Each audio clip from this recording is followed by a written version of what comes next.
Morning, Neil. Good morning, Matthew. Do you know what I like about podcast day is it's the tidiest I see your hair all week. I know. I thought that when I saw you in person, my hair was just like in every direction. I did not give a shit. Yeah, you do not care. And then on podcast day, I was like, oh wow, Matt's brushed up. He's going to be, he wants to be presentable for the world today. Anyway, that's not what we're going to talk about. No.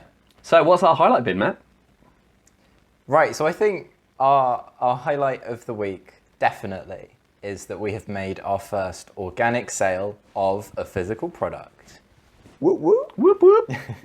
Yeah, and that was a big milestone. We've sold something. I missed it as well. You had to call me and tell me. I know. It popped up when I was in the car as a notification, and I thought it was just someone liked our item, and I just saw so-and-so has purchased, and then I called you straight away. I was like, oh my God, did you see the notification? We made a sale. I think it's a huge win, and it goes, I would say, a long way, most of the way, to validating that we are working towards something that adds some value to people. Yep. I should probably say that we sold the IKEA Kallax drawer insert that we've made that turns the standard cube cubbyhole into a set of drawers for smaller items that don't store very well in the buckets that you get that go in there. And we saw a need that there's a better way to use that storage space that you can't get anywhere else. So we've made a set of drawers that flat packs that we manufacture ourselves, and someone wanted them enough to buy a set. So first sale in the bank. Yeah, I think you've actually undersold it a little bit there, because the design, the optimization, almost the engineering that's gone into making this thing, it's tool free. You don't need a hammer, a screwdriver, any power tools or equipment.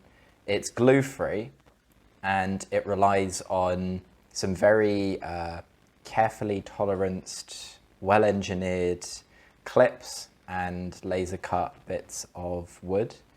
It means that you can just push this thing together. We've designed these instructions so that they're maybe even a little bit fun to follow. It's been a mad rush this week. I think we've got so much done that just talking about one product doesn't seem to do the week justice. I think highlight definitely making that sale, but so much has gone on this week. So should we try and crack on through some of the other things that have happened? Yes, let's talk about all the emotional roller coasters that we've had starting from Monday and where we've got to today. Yeah. So we had a call first thing on Monday, like we do every week. Yep. And I think we were both sweating a little bit. We'd maybe had some restless nights over the weekend, and I think almost at the same time both kind of went, I've got a bit of a worry.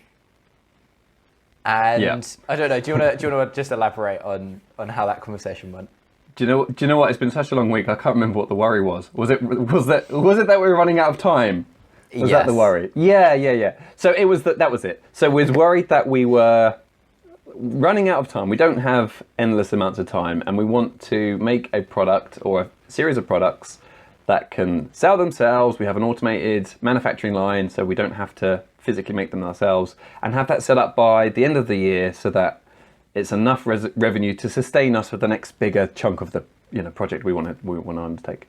And we'd left it last week talking about packaging design and user experience and things like that, and we were worried about where we're spending our time. With just two of us working on this, there's so many things we could be focused on, and we're much more excited about some things than others. So building prototypes and optimizing engineering designs, we could spend hours doing, but it's not the right thing to do all the time. We need to stay laser focused to the best thing for the mission of the company. Yeah. And we both started at Monday going, I'm really worried about where we're spending our time. We need to be spending it more on the next steps and getting out of the weeds of this current product we're trying to sell, and all of that. So, and we both, I think, didn't know if the other one was feeling the same way. We didn't want to upset the other one, but because the other one was we thought the other was excited about what we were doing, and we both actually agreed that we're both worried about the same thing. We both think we should,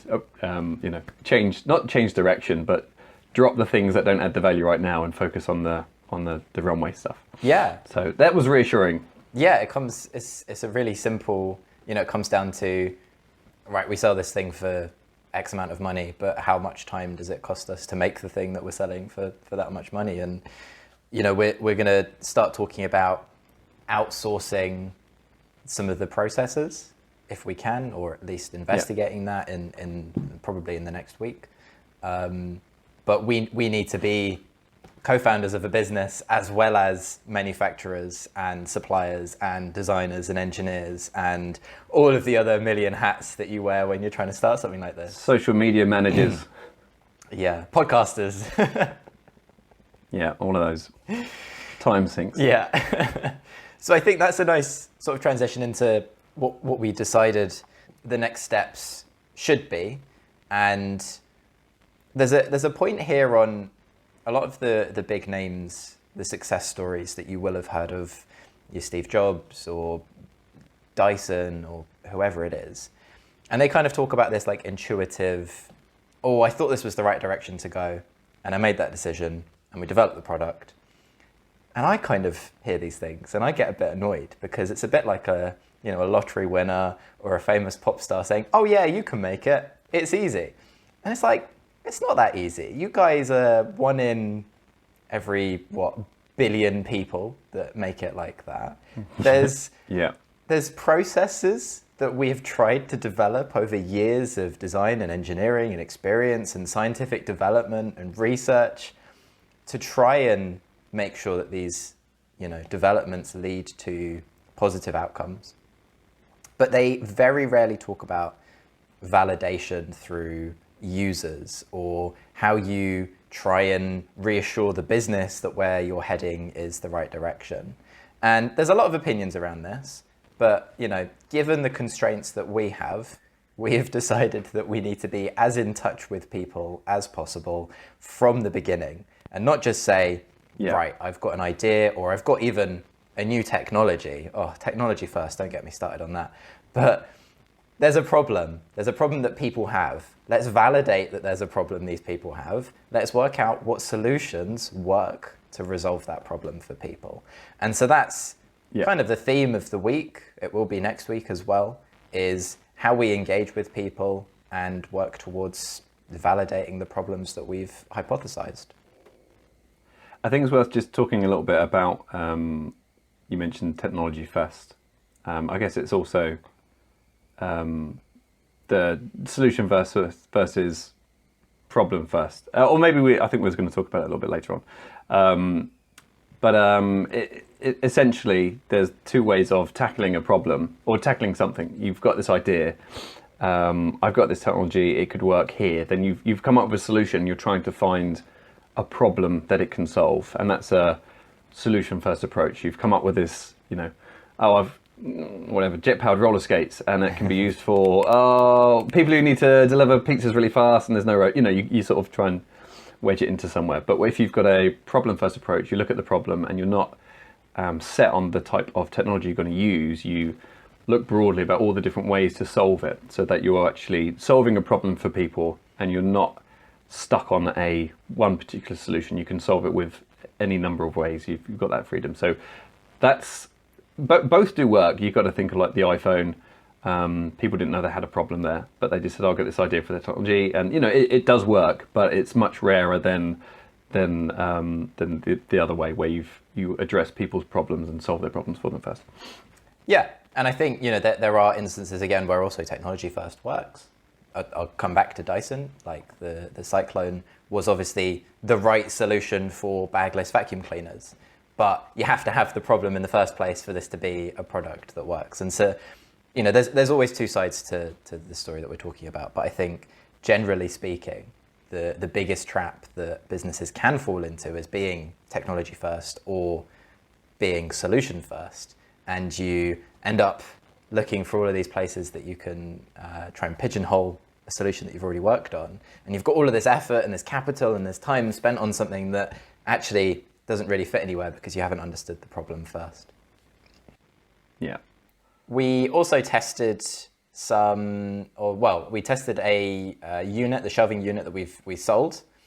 We were, I think, in the process of writing the instructions when we had Neil's family member that was able to test them. So we were able to test the instructions before we sent out our first sale, all in the space of a day. It's been a mega week. I'm going to keep saying that. It's been hectic. But do you want to talk us through some of the learning, what it was like watching someone build something that you've designed?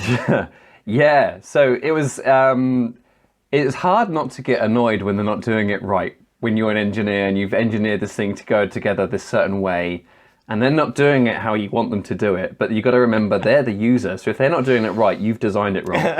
So I made a set for my sister, and my sister will admit she is the worst at doing any sort of flat pack or self-building, and doesn't read the instructions, and just wants to get the thing built, and won't follow the steps and things like that. So which makes her like an ideal tester for this.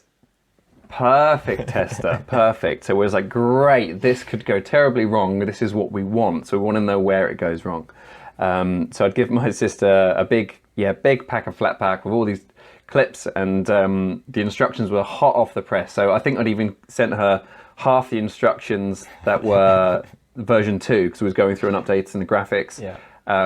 And so while she was actually building it, and on a video call to me, you was changing the rest of the instructions. So there was a few funny points when it's meant to just sort of clip together, no tools needed, and one of the pieces were cut a little bit too small, and I knew that. And the reason I didn't recut it the right size was I didn't want to waste the material. So I said to her, look, this is going to be a bit stiff. You're going to struggle with it.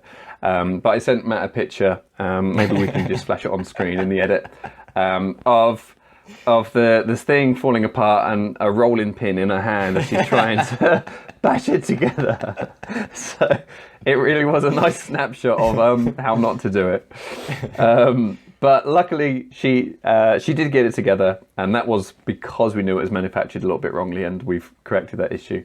And yeah, I think overall it's a success. We've got a few learnings from it, and we've come to a real sort of it's really eating me up that I want to make it better already, but I haven't got the time to invest in these improvements when we actually do have a product that can sell.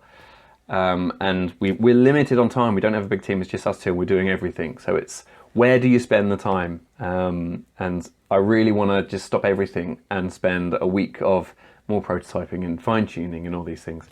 But that's not for yet, because it when it goes together, it's the user experience might not be as best as it can be, but when it is together, it's still a very strong, well-functioning unit that serves the purpose. Yeah. So we had that sort of test that was good, but then we had the sale as well at the same time. So then we were like, oh, this is amazing! We've made a sale.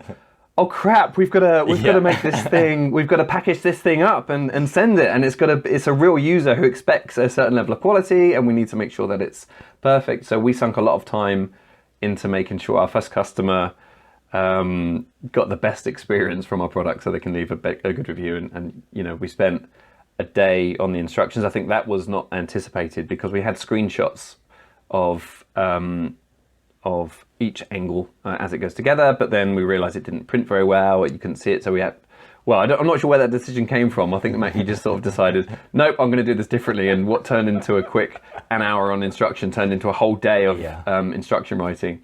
So that was a bit of a unplanned activity there, but the instructions look so good.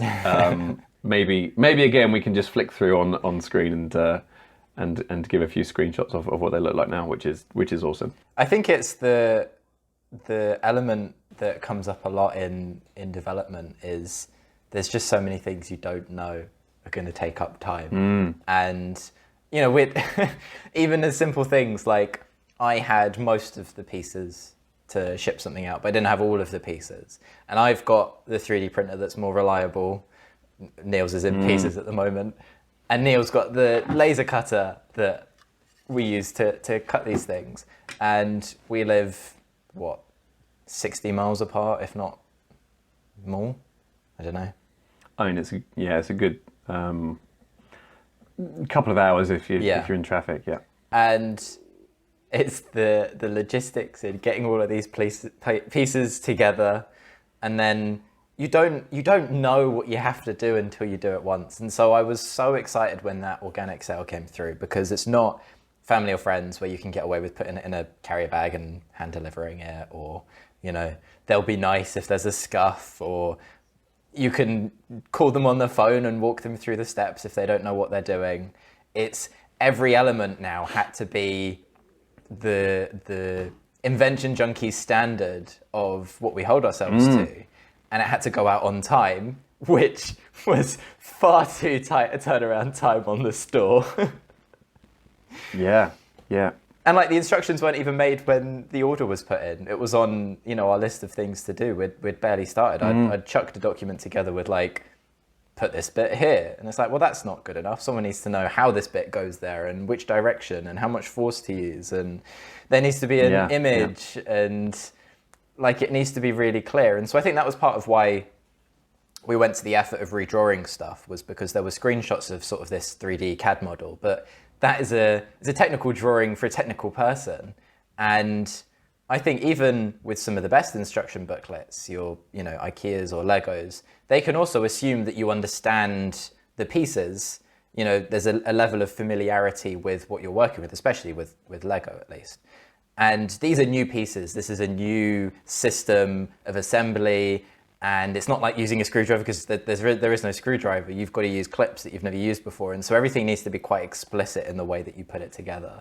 And at the same time, we had this massive, like, we don't want it to feel like work. We don't want people to be traumatized by flat pack and building this thing. And we want it to be really nice, soothing, rewarding experience where you know, just gently push these things together and walk away 10, 20 minutes later and you've got this amazing new piece of, you know, organization in your house. And so I think a big part of the stresses of releasing this thing on time is the standard that we hold ourselves to. But when the next order comes through, when it's no longer out of stock, we know everything that goes into it now. We know all of the costs, we know all of the processes. And the only thing that changes is we now need to go and automate all of that. Yeah, that's it. I mean, you subtly mentioned there when it's not out of stock, and that's because our our Etsy store, we put a stock level that's now out of stock, and we haven't changed that because I think we're having a bit of a breather. Well, it was a big stress. We don't have any ready to make, and there's a decision point now on what we do. Ideally, we should make some more, spend some time manufacturing, and have them boxed up ready to send. But at the same time, it's, do we look into spend that time in trying to find suppliers that can do it for us? We don't know how much that's going to cost, how much it affects the price. So there's lots of variables that we need to figure out. But the main thing is we should ideally be allowing more sales to come through, because that's what keeps us going. So that's next week's problem, I think. Yeah, it's the art of margins. I think if we were selling them for hundreds of pounds or thousands of pounds, then you can spend the time making it. But at the moment, the balance isn't quite right for us to spend our time making these things, given the price point that we sell them at. Should we talk? Oh, go on. I was going to say, should we talk about some feel-good moments that happened this week, and the importance of involving other people in the process? This isn't just about engaging with users, but it's about the struggles of starting a business, of co-founding something new. And I think it's, at least from what we've experienced so far, been incredibly positive and heartwarming, and just makes you all cozy inside when you tell people that you've lost your mind and you're starting a business. Yeah, I mean, it's we've had a lot of support, and I think yesterday both received a lovely gift in the post from the CEO of the startup we used to work from. He sent us a book each with a really nice message that was really encouraging, and it made it all real and made us give us a great boost. So so that was lovely. So Phil, if you're listening, thank you so much. We really appreciate it. The books, and we're going to read them back to back and swap them and share each other's books. So that was good. I think there's also a bit on just talking to other people that you don't realize how much value you can get from other people that you wouldn't expect. So I went around a friend's house at the weekend and was just chatting around what we're doing and what we're taking on. And they're both in teaching and work for exam bodies and, completely different fields, nothing to do with sort of engineering or physical product design. But one of my friends is actually working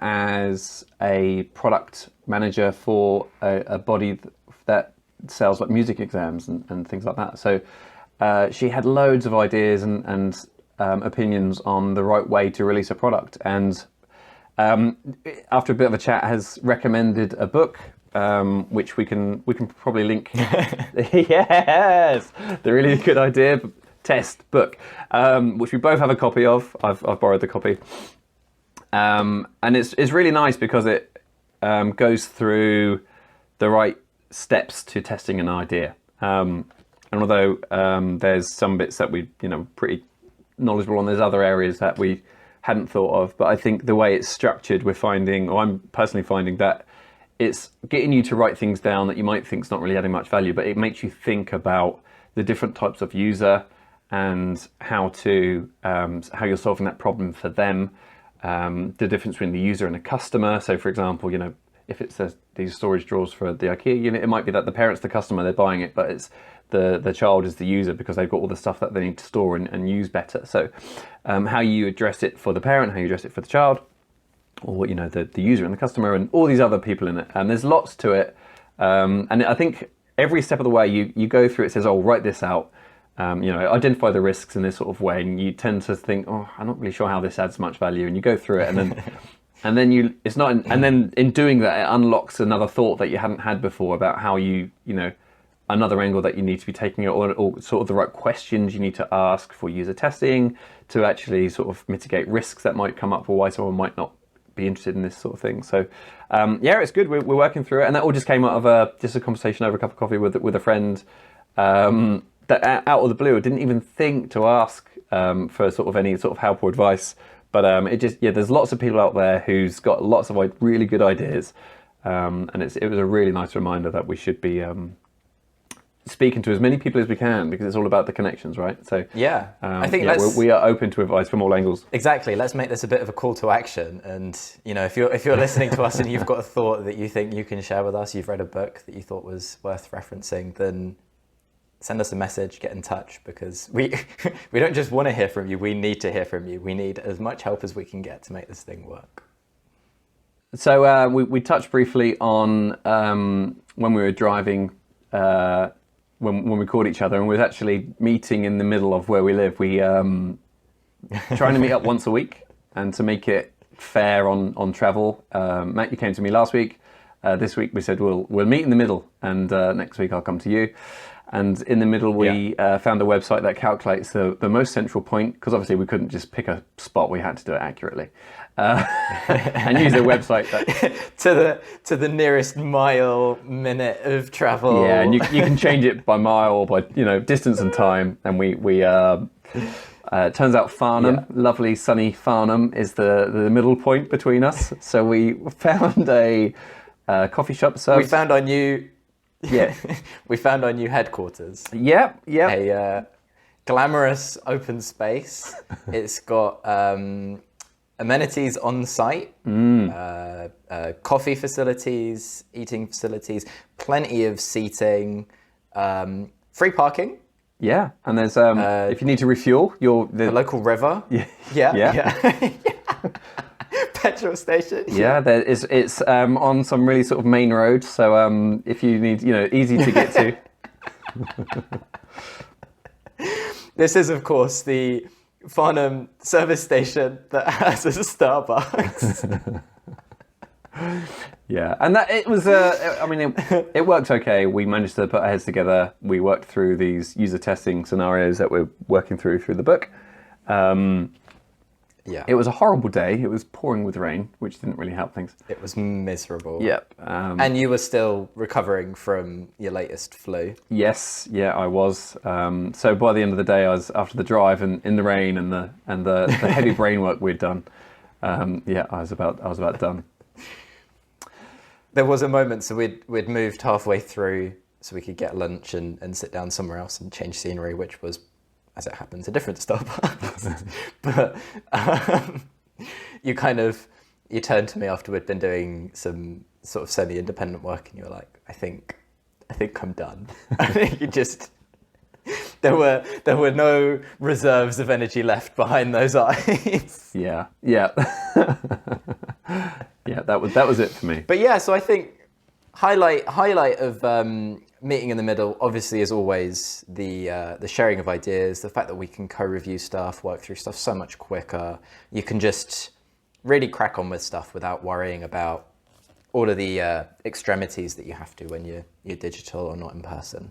But also another highlight was, this really sweet moment when we're sitting next to each other working away on our laptops, and we kind of just, our eyes met down on the floor at this enormous clump of tangled hair staring back at us.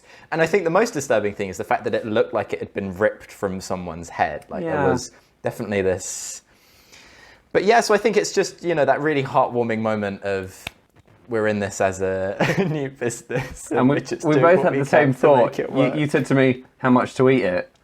And I said, I was actually thinking, is it worth making a joke and pretending to eat it? But then, it is still someone's hair that was on the floor. So, yeah, you would have done it for free. I would have done it for free.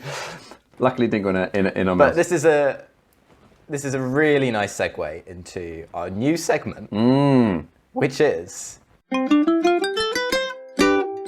Problem of the Week.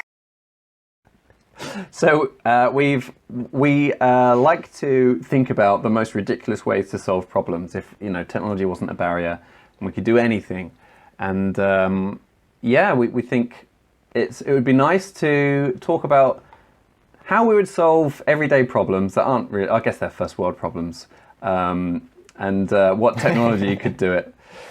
So another call to action: send us your problems if you want us to come up with a solution for them.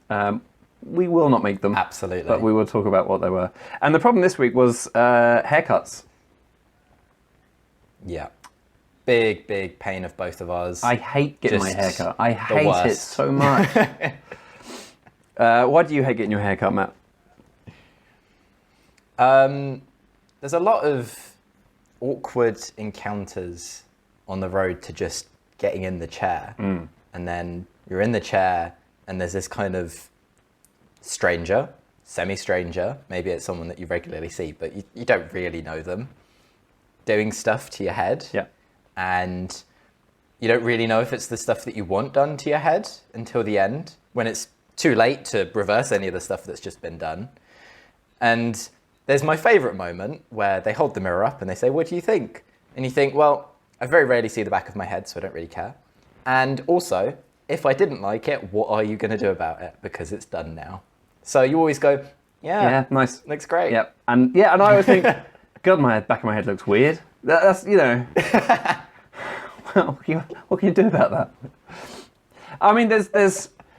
I hate the fact that they're the designers, right? They should know what looks good on your head, and they say, "What do you want?" And you're like, "I don't know. I just want my head to look good."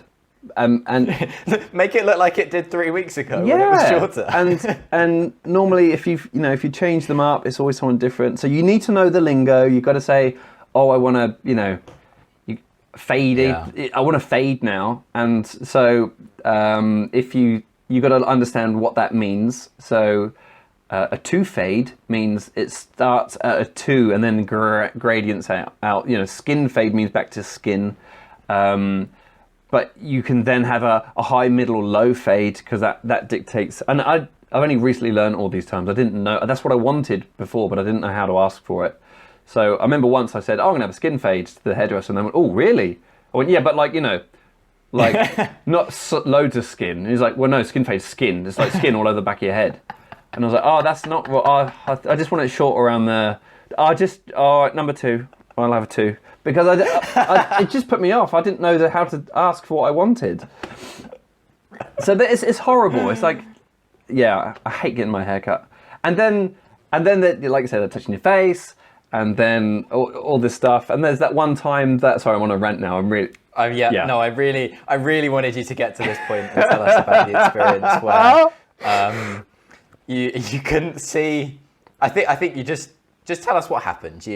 You'd gone to the barbers. I felt like treating myself this one particular day. I thought, you know what? I'm just going to march right in there, and I'm going to get my hair cut, and I'm going to come out feeling fabulous because that's what I deserve. And so I had the works. I even went for a beard trim, and. Oh, by the way, if I go up to a barber's and there's someone sitting down waiting, I'll walk away, and I've even got in the car and driven away because I don't like the whole idea of figuring out who's next. It has to be empty seats before I go in there. So to the point where you need like a ticket system where people are holding them up. Please, a ticket system. It's much clearer than trying to keep track of how many people's come in the door and who's next and who's in front of you. Hate that. And you do that thing where you're like keeping track for them, so they turn around and they're like, right, who's next? You're like, it's him. Yeah, he was here before me. Him, yeah. Then it's him, then it's him, then it's me. Then and you have to, and so now I'll go and I'll make sure I'm there at open at 9 o'clock when they open, so that I know there's a queue system and it's orderly.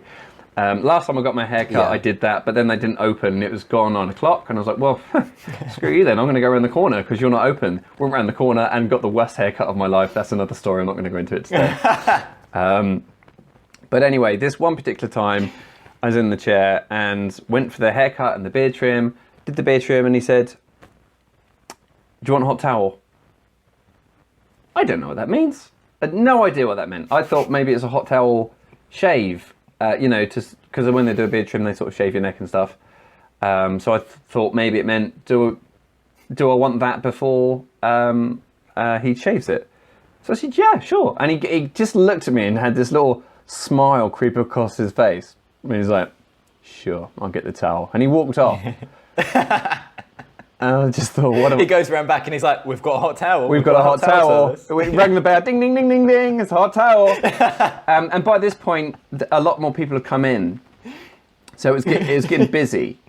And he laid me back, so I'm laying back whilst all these like cool kids getting normal haircuts, looking much better than my haircut because I didn't know how to ask for the right thing. And he gets this towel. Oh God, I'm re-remembering it all. And oh yeah. And he then sort of did this dance where he's like touching it on my face. And what he was doing was testing the temperature for me to say, yes, it's fine. I didn't know that. So he's like flapping this towel on my cheek as I'm laying back in this busy barbershops. And he's like, is it okay? I was like, yeah, it's fine. Just like get it over with. I don't want this anymore anyway. And then he wrapped it around my head and left just my nostrils sticking out. And I was just lying there paralyzed with this like bored up hot steaming towel on my face with my nose sticking out, which apparently was opening pores or something. And then he left it there for a bit. And when I come up, everyone was looking at me like, who is this guy coming into just some high street barbers getting this treatment? Then he gave me some moisturizer and is rubbing my face. This man I've never met before was touching my face more than any other person's ever touched my face. More than you've ever touched it. Yep. It was horrible. I hate it. Anyway, that's why we hate hairdressers. So let's talk about the solution to this problem before I before I think too much about it. The Hoover, not the Hoover, the vacuum hair cutter. It's basically a circular cutter, maybe in a small nozzle. And imagine a Hoover handle pipe that's about, 10 millimeters in diameter. And you basically drag this thing over your head, like imagine, like you're bald and you've got one of those shavers to shave your head. And what this thing does is it's sucking your hair up the pipe, and then the blades adjust the height relative to your scalp that they're at, because it knows where it is on the position of your head. So it's a sort of like geo-directional positioning.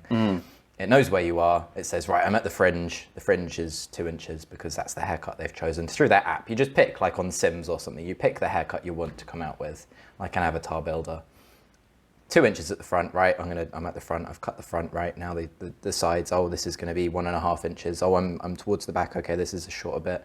and the blades do all the work. So you just rub this thing around on your scalp. It takes about, I don't know, 5-10 minutes. You can do it yourself. There's no mess. The hair's all sucked up the Hoover. I can see a problem though, Matt. I can see a problem with it. Like, what happens if you've got longer hair like yours, and as you're sort of going over, you're not picking some of the hair up, and you know, this bit's, you know, because you've got an overlap, it might not change the height at the right time, and you're going to pick up the wrong hair, and then it's going to cut the wrong length, and then it's going to be sort of, you know, all uneven.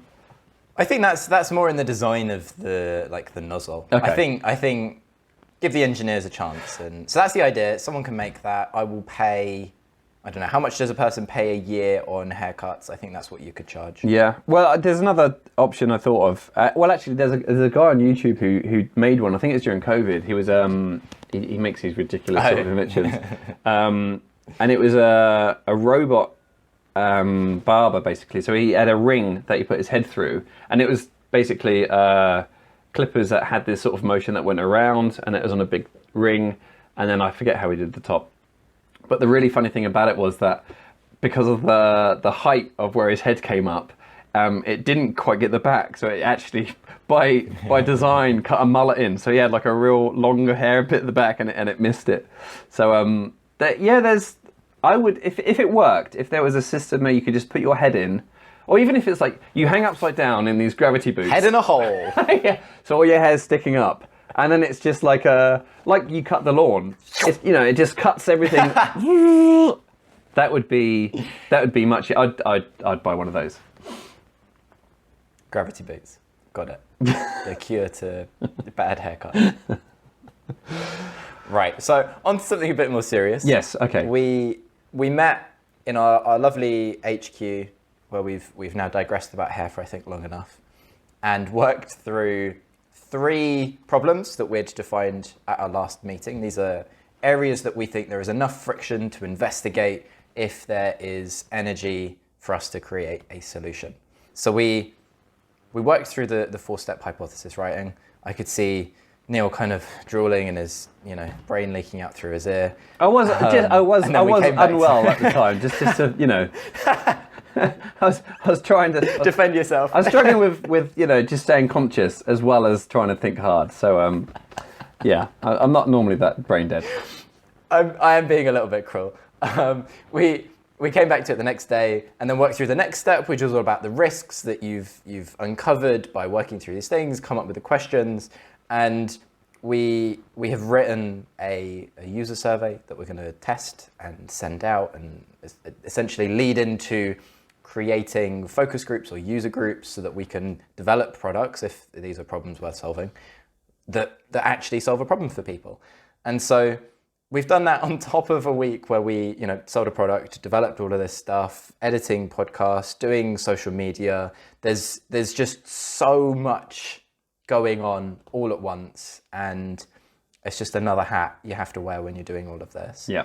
I think I want to, you know, celebrate every little win that we've had. It's been such an awesome week, and I think I'll let you do the closer today if you want.